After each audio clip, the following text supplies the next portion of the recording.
Hi, folks. Welcome to another review. And if you saw the mail call video, especially guys like North Country Trains and ours Trains and Train Storm Pierre Marquette Productions, uh, we've got a rather unique review because the D&H is going to invade the layout. We're going to review this Alco PA, of course, decorated as D&H number 17. So without further ado, let's not waste any more time. Let's take it out of the box and see what this engine's got. Alright, we got it out of the box now. And boy, I'm telling you what, this is an awfully pretty engine. Unfortunately, I have to have this light on, so it's going to be there's going to be quite a bit of glare here. Especially with the simulated stainless steel, but tell you what, it looks pretty cool. It actually reflects light pretty well. So without further ado, let's take a look at this really great looking D&H Alco PA. This is, of course, a Walthers Mainline, and of course we have the documentation. There's the warranty card there. Here's the exploded parts diagram it comes with, and inside this engine is equipped with ESU look sound, so you also have if I can open it up where I can show it, you also have the ESU starter guide on how to access all the sounds. So pretty neat right there. So let's not waste any time. Let's get right to it. Start here at the front. Now, because this is a Walthers mainline, there's not going to be what you'd say a ton of detail. However, this engine has an interesting history. From what I've read about this locomotive, this was once part of the Lifelike Proto 2000 line. So this was a top-of-the-line engine back in the day. However, Walthers moved it down to the mainline series to make it more affordable. But it still holds up very well. It's got a lot of nice things going on with it, despite it being a budget price locomotive.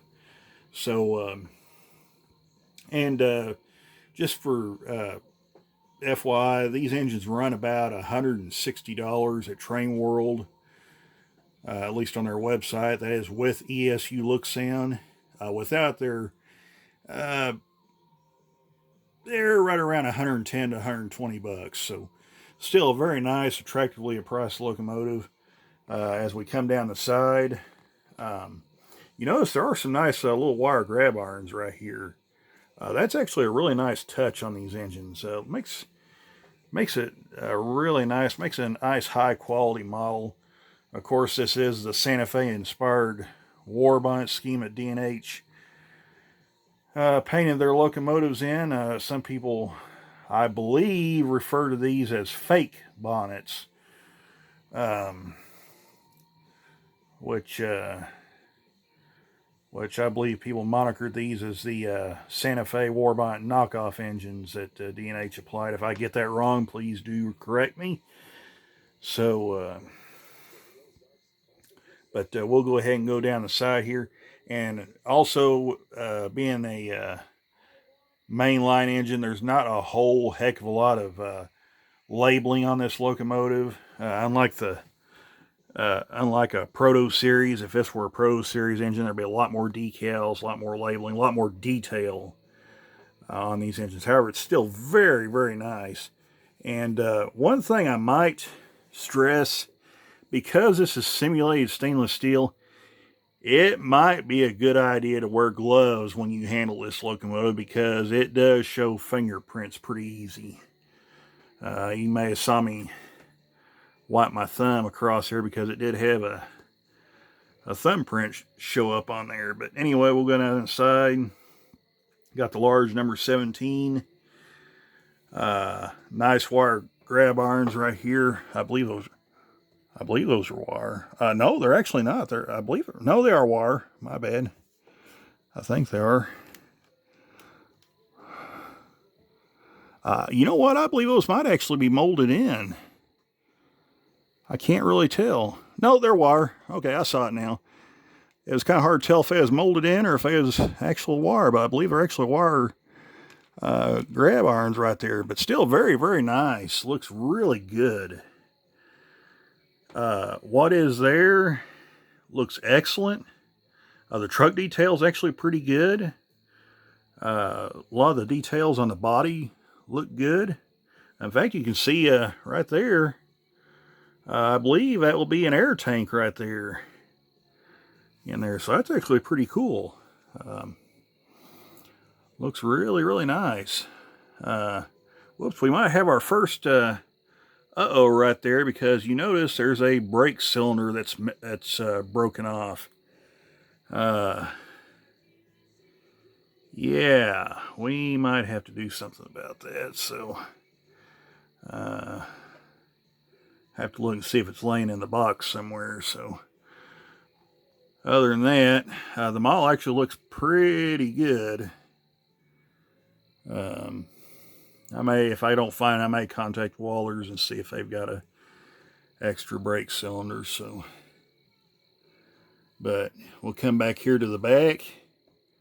You have the diaphragms, which do function a little bit. You see it move back there. So they do function a little bit. And of course, you have the Proto Max coupler right there.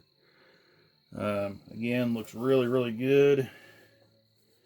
I'm going to take a peek in here and see if I see that brake cylinder. And I don't believe I see it, so it's more than likely not there. So no big deal. We'll contact Walthers and get that straightened out. And by the way, just so you know, we got the parts for the front end of the locomotive here, the front pilot. Of course, you see the front coupler right there. This is the cover for that front coupler. So, anywho, so we'll come down here alongside. We'll go ahead and tell you what we'll do. And by the way, another thing, I believe this is also correct from what I understand from Mars Trains, that these number boards are supposed to be blanked or painted over. Again, the D&H fandom out there could probably steer me in that direction, make sure I'm telling that right. But I just thought I'd throw out a little tidbit. The window has nice glazing. Air horns look good. Of course, in the front, you can see the 17 number board right there. Looks good. We'll come across the top. No see-through detail that I can tell, but still a lot of nice depth to the details that's on top here. Looks really, really nice. So with that being said, we're going to flip this engine around. And by the way, there's also window glazing right there on that little on these little portholes. So that's pretty cool. So yeah, why don't we spin this engine around and take a look at the other side right quick. Hang on. Okay, we got it spun around here. Look at the conductor side.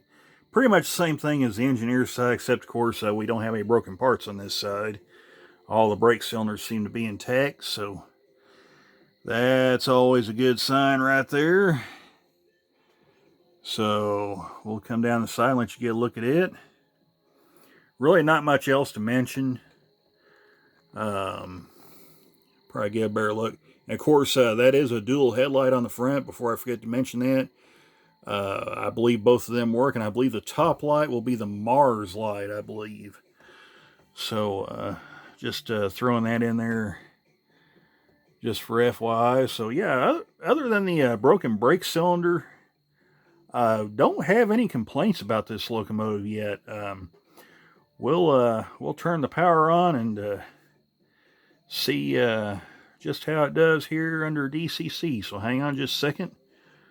We'll spin it around and start this thing up. Okay, so we're back now, and I have turned the light off so we can get a better look at the headlight. So without further ado, let's fire this thing up. We'll hit F8.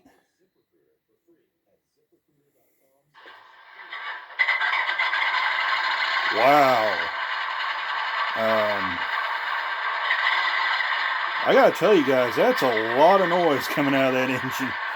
That's a very robust sound system on this engine. Yeah, so far this is off to a great start. I was not expecting this much sound from a ESU Select decoder. So Walthers is doing something right with this engine, so let's go through the functions and turn the headlight on. Apparently I have triggered the coupler. That's supposed to be the headlight. Let's try. There we go. So there's the headlight. And excuse me while I grab my ESU sheet here so I can figure out all the functions to this locomotive here. Okay. Bear with me just 1 second while I fumble around and open this up. Okay, so we had F0, which is the headlight. Number 1, function 1 will be the bell. Pretty nice sounding bell, if I do say so myself. Horn.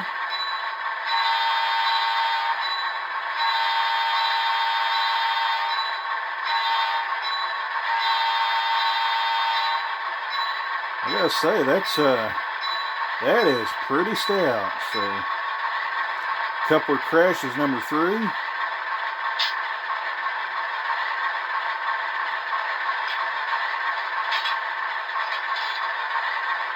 Okay. And of course F4 will be dynamic brake, so we'll have to be moving to activate that.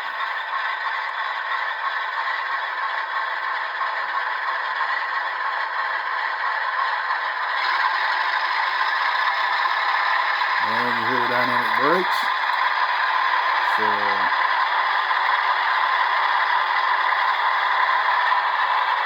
we'll wait for that to die down. Okay. Let's back this thing up here.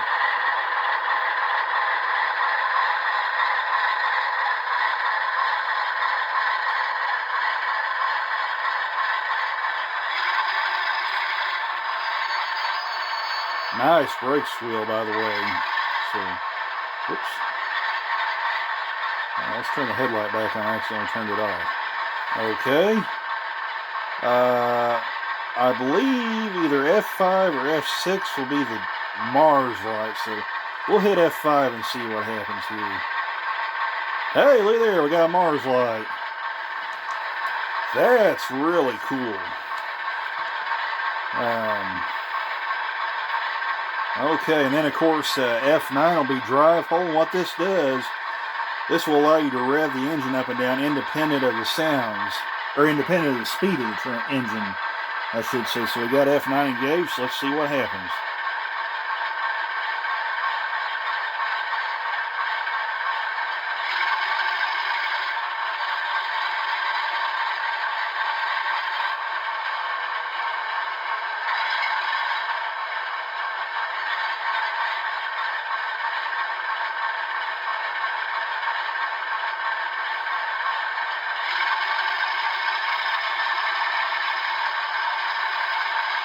We'll take it all the way to notch 8 here.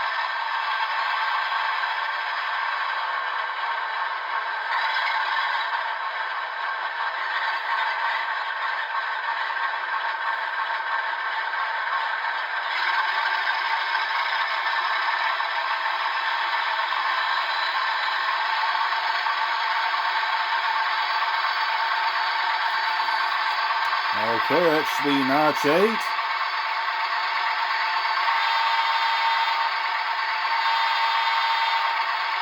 All the way down to 0.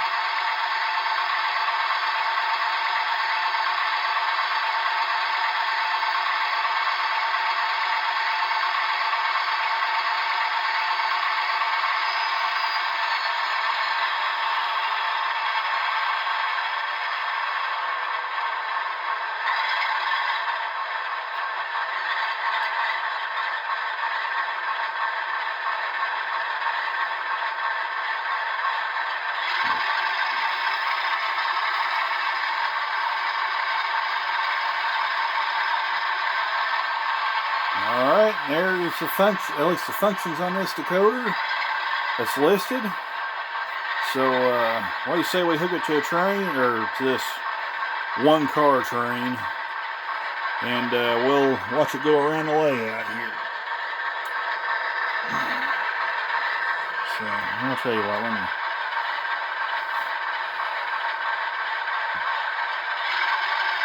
Oops, I forgot to take it out of drive hole.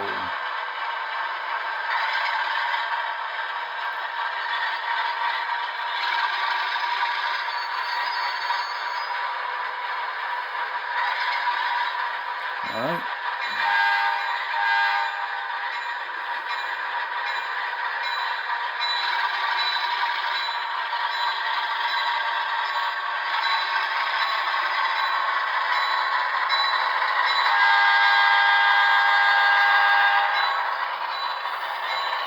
Yes, ladies and gentlemen, the D&H has finally arrived on this layout.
Well, folks, we hope you enjoyed this review on this locomotive. Very nice looking locomotive. Shame one of the brake cylinders had to be broke off, but I'll try to get a hold of Walthers, and we'll see if we can't get a new piece ordered for it, and it'll be 100% a great looking engine. Obviously, it's running great, so, and sounds good too. So we hope you enjoyed this video regardless. Take care, everybody. We'll see you in the next video.